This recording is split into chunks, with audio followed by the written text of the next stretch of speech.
Satara news, निर्भीड व निष्पक्ष बातमी देणारं एकमेव व्यासपीठ।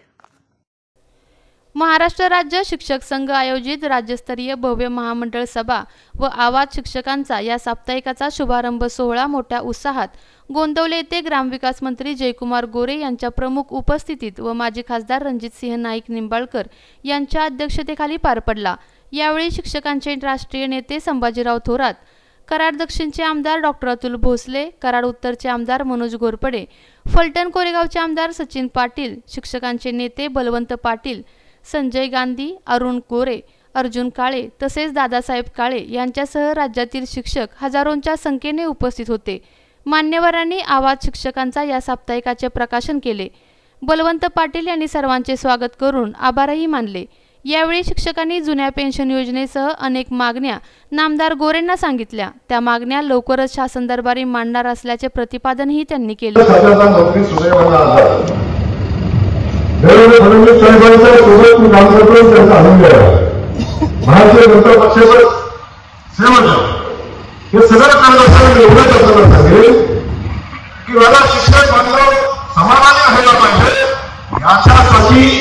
जे करायला लागेल ते ग्रामविकास मंत्री म्हणून काळजी घेऊया। तुम्ही मला ते सांगितलं आमचा वकील म्हणून असला पाहिजे, यो तुमचा वकील आहे, काळजी करा। तुमचा वकील फीची गरजच आहे, फीची गरजच आहे आणि फीला पैसे तुमच्याकडे आहेत का नाही हे माझ्यापेक्षा सर्वांच माहिती नाही।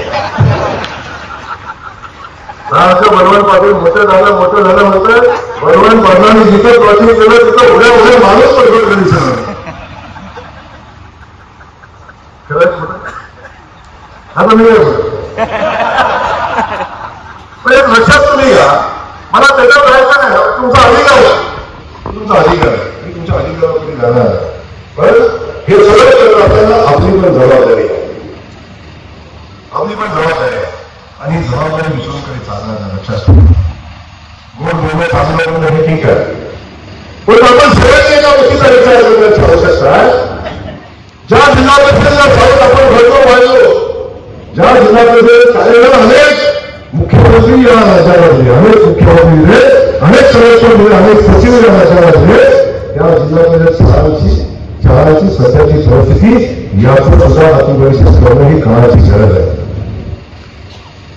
आज शाळेमध्ये 2 मुलं, 4 मुलं, 6 मुलं, 8 मुलं 20च्या पत्राच्या आतल्या शाळेचं शाळा बंद करू नका म्हणून आपण जर निवेदन जरा दिलं तर 20पेक्षा जास्तीची संख्या आपल्या जिल्हा परिषद शाळांमध्ये राहिली पाहिजे, याची जबाबदारी सुद्धा आपल्याला घ्यायला लागेल। लक्षात ठेवा, आपण ज्या संस्थेला राहतो, ज्या संस्थेमुळे आपण चाललोय ती संस्था जगली पाहिजे, ती जगली पाहिजे, ही आपली आई आहे। लक्षात असू द्या, जिल्हा परिषद शाळा ही आपली आई आहे आणि आईला प्रत्येक आले विद्यार्थी राहते मैत्री त्यावेळी घाला, आताही हवाय। एकही दिवाळी चुकत नाही, ज्या दिवशी माझ्याकडं दिवाळीला माझा कुणाला आला नाही देवीला झाला असं कधी घडत नाही।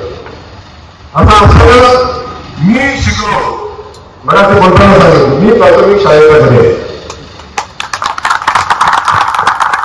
प्राथमिक शाळेला गेले आणि माझा फार विश्वास आहे, आपल्या सगळ्यांचा विश्वास आहे। आता मंत्रालयात बघा, सगळे अधिकारी बघा, एकही इंग्लिश मिडियमचा आहे एकही इंग्लिश मिडियमचा तुम्हाला IPS फळाला दिसणार नाही, MPSCचा चुकून पण या मंत्रालयात बसलेले सगळे अधिकारी घडवायचं काम करत असेल आणि आपल्या सगळ्यांना अभिमान, आपण सगळेजण बघतो। आता माझ्यासारखं नेतृत्व घडलं, आता मला काय बाकी कोणाला काही असा विषय नाही, पण कोण म्हणलं इंग्लिश मिडियमला शिकल्यावर मोठं होतं आणि काय वाटतं इंग्लिश बोलताना इंग्लिश मिडियमचं शिकलेलं कोणतं याला इंग्लिशला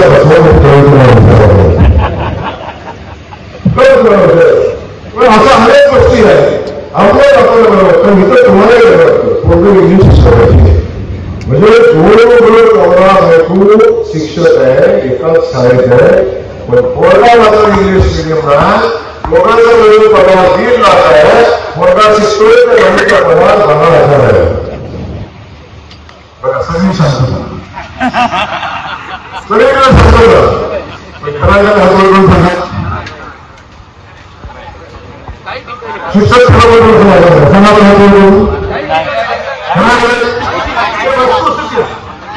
म्हणजे हे सगळा विषय असा नाहीये.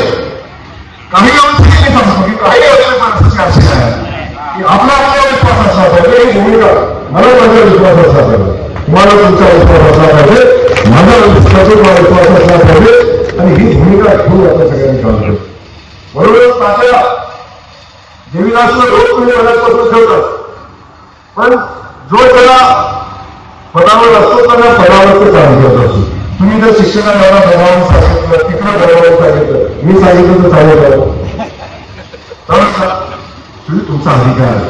तुम्ही प्रेमानं हे सगळं निर्माण केलं, हे सगळं कार्यकर्त्यांचा मोह आहे, आपल्या सरकारचा मोह आहे. त्याच्यावर पण त्याला खातं चालवायचं, त्याला सगळं चालवायचं तेव्हा त्याच्यावर काय जबाबदारी असते. पण अनेक वेळी तुम्हाला त्याच्यावर सांगतो, मंत्रालयात बसलेले असं आहे, मी सरकारचा प्रतिनिधी आहे, मी सांगतो अनेक सचिव आता ग्राम विकास खात्याचा सचिव ज्यांना गाव बघितलं जायचं खात्याचा सचिव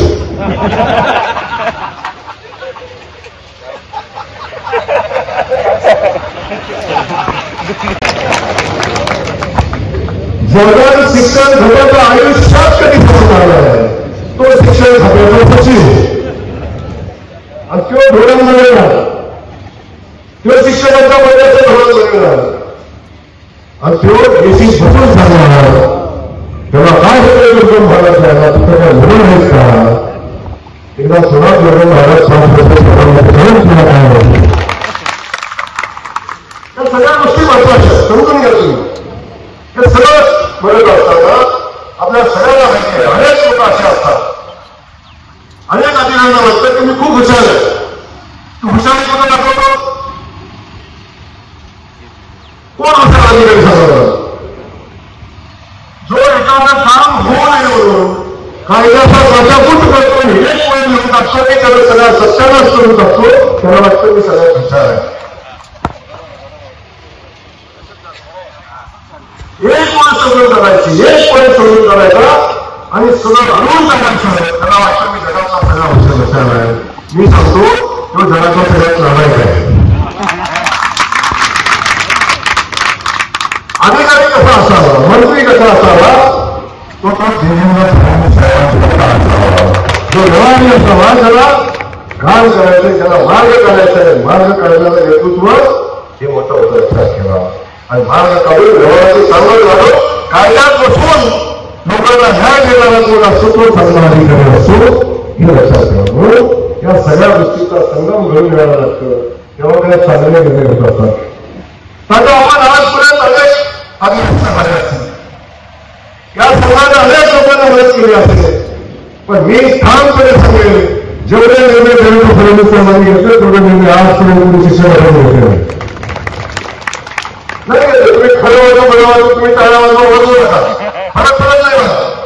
खऱ्याला खरं वाटलं पाहिजे. आजही मी सांगतो दादा, तुम्ही जी भूमिका मांडलेली आहे ती भूमिका 100% जी शिक्षकांच्या हिताची आहे.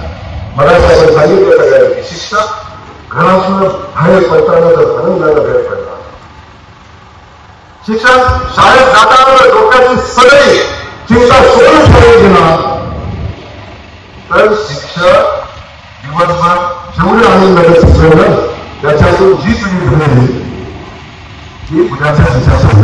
आपल्या तालुक्यातील जिल्ह्यातील बातम्या सर्वप्रथम पाहण्यासाठी आजच सातारा न्यूजला YouTube चॅनलवर सबस्क्राईब करा, लाईक करा, शेअर करा आणि बेल आयकॉन प्रेस करायला विसरू नका.